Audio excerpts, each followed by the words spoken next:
ಓಂ ನಮೋ ನಾರಾಯಣ. ಓಂ ನಮೋ ನಾರಾಯಣ. ಈಗೇನು ಹೇಳಕ್ಕೆ ಬಂದಿದ್ದೀನಿ ಅಂದರೆ, ನಮ್ಮ ರಾಜ್ಯದ ಬಿ ಜೆ ಪಿ ಮತ್ತು ಜನತಾದಳದ ಮೈತ್ರಿ ಮಾಡಿಕೊಂಡಿದ್ರು. ಈ ಜನತಾದಳ ಮೈತ್ರಿ ಮತ್ತು ಬಿ ಜೆ ಪಿ ಮೈತ್ರಿ ಮುರಿದು ಬೀಳೋಂಗೆ ಕಾಣ್ತಾ ಇದೆ. ಹೆಂಗಪ್ಪ ಹಂಗಂದರೆ, ದೇವೇಗೌಡರು ಸುಮ್ಮನೆ ಇರಲಾರ್ದೆ ಇರುವೆ ಬಿಟ್ಕೊಡಂಗೆ ಎಲೆಕ್ಷನ್ ಎಲ್ಲೋ ಇದೆ, ಯಾವಾಗೋ ಮಾತಾಡೋದಿದೆ. ಅವರು ದೇವೇಗೌಡರು ಹೇಳಿದ್ರು, ನಾವು ಸ್ಥಳೀಯ ಚುನಾವಣೆಯಲ್ಲಿ ಬಿ ಜೆ ಪಿ ಜೊತೆ ಮೈತ್ರಿ ಮಾಡ್ಕೊಳ್ಳಲ್ಲ ಅಂತ ಹೇಳ್ಬಿಟ್ರು. ಬಿ ಜೆ ಪಿ ಜೊತೆ ಮೈತ್ರಿ ಮಾಡ್ಕೊಳ್ಳಲ್ಲ ಅಂದಿದ ತಕ್ಷಣ ನಮ್ಮ ಕಾಂಗ್ರೆಸ್ನ ಬಿ ಜೆ ಪಿಯ ವರಿಷ್ಠರು ಏನು ಅಷ್ಟು ಸದ್ದು ಗದ್ದಲ ಏನೂ ಮಾಡಲಿಲ್ಲ. ಆದರೆ ಒಂದು ವಿಜಯ ರಾಘವೇಂದ್ರ ಮಾತ್ರ ಒಂದು ಕಡೆ ಮಾತಾಡಿ ಬಿಟ್ಬಿಟ್ರು, ಅದಷ್ಟೇ.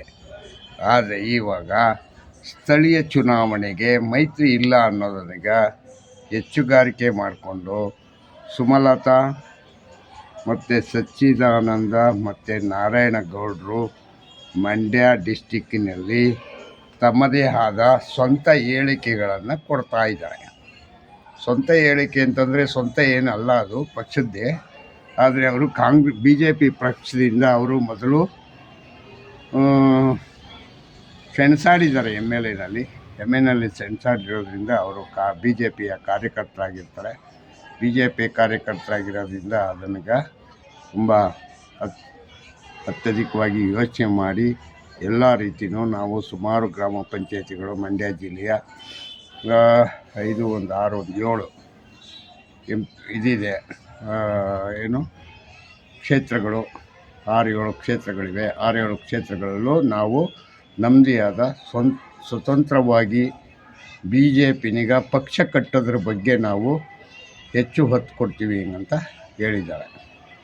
ಯಾಕೆ ಹಿಂಗೆ ಹೇಳಬೇಕಾಯ್ತು ಅಂತಂದರೆ, ದೇವೇಗೌಡರೇ ಹೇಳಿದ್ರಲ್ಲ, ರಾಷ್ಟ್ರೀಯ ಅಧ್ಯಕ್ಷರು ದೇವೇಗೌಡರು, ಎಚ್ ಡಿ ದೇವೇಗೌಡರು ಸ್ಥಳೀಯ ಚುನಾವಣೆಗೆ ಹೊಂದಾಣಿಕೆ ಇಲ್ಲ ಅಂತ ಹೇಳಿದ ಮೇಲೆ ಇವ್ರು ಯಾಕೆ ಸುಮ್ಮನೆ ಕೂತ್ಕೊಳ್ಳೋಕ್ಕಾಗಲ್ಲ ಬಿ ಜೆ ಪಿಯವರು. ಹಂಗಾಗಿ ಅವರು ಒಂದು ಸುದ್ದಿನೀಗ ಮಾಡಿದ್ದಾರೆ. ಸುಮಲತಾ ಅವರು ಮತ್ತು ಸಚ್ಚಿದಾನಂದ ಮತ್ತು ಇವರು ನಾರಾಯಣಗೌಡರು ಅವ್ರು ಹೇಳೋದ್ರಲ್ಲಿ ತಪ್ಪೇನೂ ಅಲ್ಲ. ಯಾಕೆಂಗಂತಂದರೆ ತುಂಬ ದಿನ ಪೆಂಡಿಂಗ್ ಇಟ್ಕೊಂಡು ನಾಳೆಗೆ ಎದ್ದು ಓಡಾಡೋಕ್ಕಾಗಲ್ಲ. ಇವಾಗಲೇ ಅವರು ಸುದ್ದಿ ಹೇಳ್ತಾ ಇರೋದು ಒಳ್ಳೆಯದೇ ಅಂತ ಅಂದ್ಕೊಳ್ತಾ ಇದ್ದೀನಿ. ಆವಾಗ ಪಕ್ಷ ಸಂಘಟನೆ ಆಗಬಹುದು ಹೆಚ್ಚಾಗಿ. ಮತ್ತು ಅವರು ಗಲ್ಗಲ್ಲಿನೀಗ ಸುತ್ತಬೇಕಾಗತ್ತೆ ಕಾರ್ಯಕರ್ತರ ಎಲೆಕ್ಷನ್. ಇದು ಸಚ್ಚಿದಾನಂದ ಹೇಳತಕ್ಕಂಥದ್ದು ಹೆಂಗಪ್ಪ ಅಂತಂದರೆ, ಇದು ಕಾರ್ಯಕರ್ತರ ಎಲೆಕ್ಷನ್ನು. ಕಾರ್ಯಕರ್ತರಿಗೋಸ್ಕರವಾಗಿ ನಾವು ಹೋರಾಟ ಮಾಡಲೇಬೇಕು. ನಾವು ಈ ಮೈತ್ರಿಗ ಒಪ್ಕೊಳ್ಳೋಕ್ಕೆ ನಾವು ಸಾಧ್ಯ ಇಲ್ಲ ಅನ್ನೋ ಮಟ್ಟಕ್ಕೆ ಹೇಳ್ತಾ ಇದ್ದಾರೆ.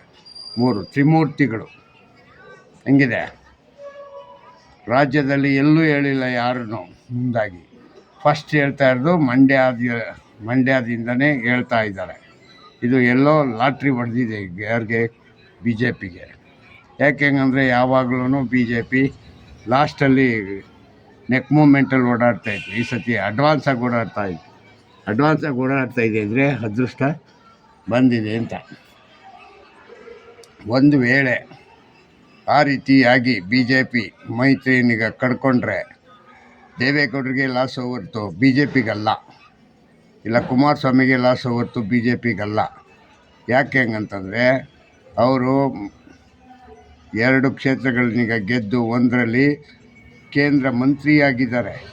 ಬಿ ಜೆ ಪಿಯಿಂದ ಮಂತ್ರಿ ಆಗಿರೋದ್ರಿಂದ ಕುಮಾರಸ್ವಾಮಿ ಅವ್ರಿಗೆ ನಾಳೆ ದಿವಸ ಹೆಚ್ಚು ಕಡಿಮೆ ಆದರೆ ಈಗ ಅವರು ಯಾವ ಕಡೆಗೆ ಮಾತಾಡಬೇಕು ಅಂತಲೂ ಗೊತ್ತಾಗಿಲ್ಲ ಕುಮಾರಸ್ವಾಮಿಗೆ. ಇನ್ನೂ ಅವರು ಇದ್ರ ಬಗ್ಗೆ ಯಾವುದೇ ಆದ ಮಾತುಕತೆನೀಗ ಯಾರಿಗೂ ಎಲ್ಲೂ ಹೇಳಿಲ್ಲ. ನಮ್ಮ ರಾಷ್ಟ್ರೀಯ ಅಧ್ಯಕ್ಷರು ಹೇಳಿದ್ದಾರೆ, ನಾನು ಹೇಳ್ತಾ ಇದ್ದೀನಿ ಅಂತ. ಮತ್ತು ರಾಜ್ಯಾಧ್ಯಕ್ಷರು ಇವರು ಯಾರು, ಕುಮಾರಸ್ವಾಮಿಯವರು. ಮತ್ತು ಕಾರ್ಯಾಧ್ಯಕ್ಷರು ಒಬ್ಬರಿದ್ದಾರೆ, ನಿಖಿಲ್ ಕುಮಾರಸ್ವಾಮಿ. ಅವರು ಇನ್ನೂ ಮಾತುಕತೆ ಮಾಡಿಲ್ಲ. ಯಾವ ರೀತಿ ಆಗುತ್ತೆ ಏನು ಅಂತ ಗೊತ್ತಿಲ್ಲ. ಅರ್ಥ ಆಯ್ತಾ? ತುಂಬ ಚೆನ್ನಾಗಿದೆ. ಇವರು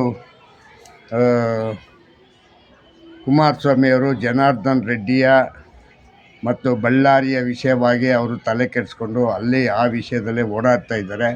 ಮತ್ತು ಕಾರ್ಯಕರ್ತರುಗಳು ರಾಜಶೇಖರ ರೆಡ್ಡಿ ಕೊಲೆಯಾಗಿದ್ದನ್ನು ಕಾಂಗ್ರೆಸ್ ಪಕ್ಷದ ವ್ಯಕ್ತಿ ಅವನು ರಾಜಶೇಖರ್ ರೆಡ್ಡಿ. ಅದು ಕೊಲೆಯಾಗಿದ್ದನೀಗ ಇನ್ನೂ ಅವರು ಸಮರ್ಥನೆಯಲ್ಲೇ ಇದ್ದಾರೆ ಹೊರತು ಕಾಂಗ್ರೆಸ್ನವರು ಅದ್ರ ಬಗ್ಗೆ ಪರಿಹಾರ ಏನು ಅಂತ ಏನೂ ಇಲ್ಲ. ಅವ್ರ ಮನೆಗೆ ಇವರು ಯಾರು ಜಮೀಲ್ ಅಹ್ಮದ್ ಅವರು 25 ಲಕ್ಷ ತಗೊಂಡು ಕೈಯಲ್ಲೇ ಕೊಟ್ಬಿಟ್ರೆ ಹಾರ್ಡ್ ಕ್ಯಾಶ್ ಕೊಡಬಾರ್ದು ಅಂತ ಇದೆ ಕಾನೂನಲ್ಲಿ. ಅರ್ಥ ಆಯ್ತಾ? ಈಗಾಗಲೇ ಟೆಕ್ನಾಲಜಿಗಳು ಜಾಸ್ತಿ ಆಗಿರೋದ್ರಿಂದ ಹಾರ್ಡ್ ಕ್ಯಾಶ್ ಕೊಡುವ ಅವಶ್ಯಕತೆ ಇಲ್ಲ. 2 ಲಕ್ಷ ರೂಪಾಯಿ ಕೊಡ್ಬೋದು ಹೆಚ್ಚು ಕಡಿಮೆ ಕೊಟ್ಟರೆ.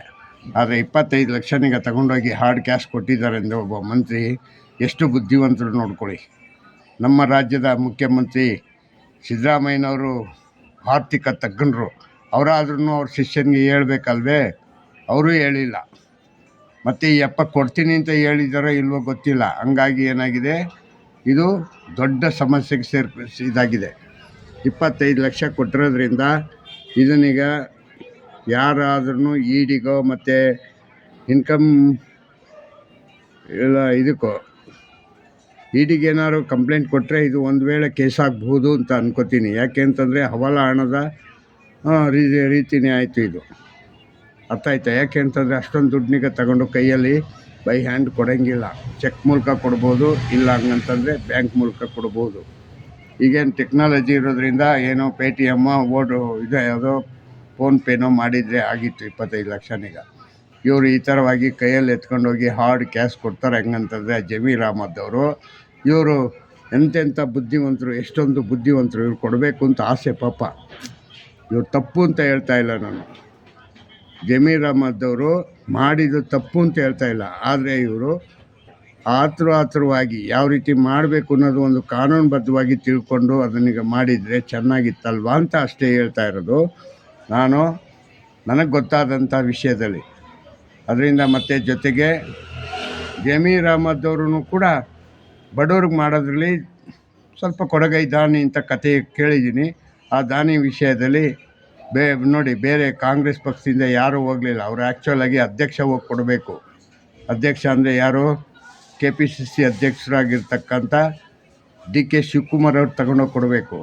ನೋಡಿದ್ರೆ ಇವರು ಬಳ್ಳಾರಿ ಉಸ್ತುವಾರಿ ಮಂತ್ರಿ ಆಗಿರೋದ್ರಿಂದ ಇವರೇ ತಗೊಂಡೋಗಿ ಕೊಟ್ಟಿದ್ದಾರೆ. ಅವ್ರಿಗೆ ಏನೋ ಕನ್ಸರ್ಟ್ ಇತ್ತು ಅಂತ ತಿಳ್ಕೊಳ್ಳಿ, ಕೊಡಬೇಕು. ಅವ್ರ ಮನೆ ಎಲ್ಲ ಮನೆ ನೋಡಿದ್ರು ನನಗಿದೆ. ಅವ್ರ ವ್ಯವಹಾರಗಳು ಸರಿ ಇಲ್ಲ. ಸರಿ, ಅವರು ಸುಧಾರಣೆ ಆಗಲಿ ನಾವು ಉದ್ದೇಶಕ್ಕೆ ಕೊಟ್ಟಿದ್ದಾರೆ, ಒಳ್ಳೆಯದೇ. ಆದರೆ